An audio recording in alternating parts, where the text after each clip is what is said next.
یه روز دیگه گذشت همه پوست میندازن، دشمنا رو به رو هم دیگر رو دوست میشناسن، همه پر از صمیمیت وقتی پول میکارن، اونا که قانع ترم میکنن زود خیانت. دارم لباس همه دوره هامو دور میندازم، به هر نقطه ای نگاه میکنم خون میپاشن، تو این ریاضت شب و روز دووم میارم، با اینکه 7 ساله نیستم ولی هنوز ایرانم. مدام کابوسای همتون از تو من رد میشن، از هیچ کدومتونم میخونم رنگی تر، مهم اینه با هر کس نمیشه تو اروندی رفت. گاییده شدم از چیزهایی که تو قرنم دیدم، تا وقتی رو کره زمینم تو افسرینم، بیشتر این شب و دنبال یه نور از سفینم، حس میکنم با یه جای دیگه روحم قرین است، شاید وقتش رسیده برگردم به سرزمینم.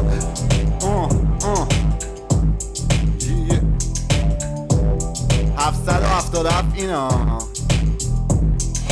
جدیدم وقت نوشتم فکر کنم شاید شعرهای من نیازه به ترجمه دارن، دیگه حتی حوصله ندارم رپو بگم، اگه داره میگنده بگو درشو بذارن. چقدر امتیاز بدم به اندونی مارکت، کاری کردم طرف نشم با هرکونی جا کشی، همه میدونن که دارم صبوری لازم، پس حواستون به روزی که عروسیتونه باشه داشت. توهم نزدم بگم تو پاکم، توقع دارم خیلی راحت بزن برم تو لاکم، با فرق به اینجا نرسیدم بگم پول دارم، از اونام نیستم که رو به روی ستم تو دارن. داشت این روزا نقشه‌های همه بودارن، حتی بچه پهلوونا که تو جب خوبان، اگه یه روزی اشتباه بیاد سر تو کارم، مجبورم از همون جا که هستیم براتون دارم.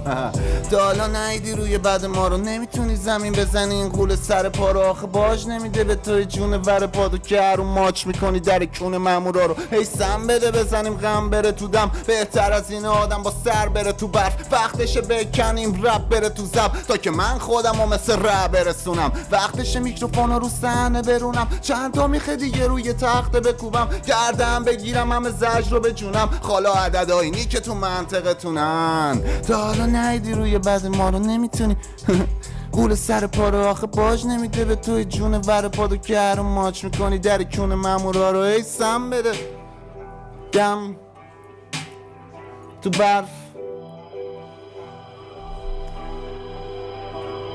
یه وقتایی حال نمی کنم با رپ کردن، نه با کسی حرف میزنم نه شنوندم، چون اگه سعیم بشی با میای به جهنم، میدونی دنده عقب ندارم جادم یه طرف است، تا زمانی که همه منتظر یه جرقن، مغزای عادی نمیدونن چه خبر است، وقتی بازی شروع بشه همه یه هدفن، زنبورا بالاییان پول که ملک است. آره نظرم اینه فکر کنی به نظرم، بگو چرا قطار برا هم است ولی یه نفر است، چرا وقتی میام اینا باید بتمرگن، چونم بهترم من نیستم جای پسرم، من نمیذارم ناخلف بار بیام به شرفم، نهایتش چارشون میکنم با یک کلمم.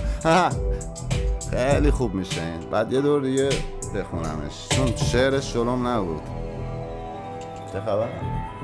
بچه اینو خیلی تازه نوشتم، اینو بزنیم اولش یه دور دیگه بخونم.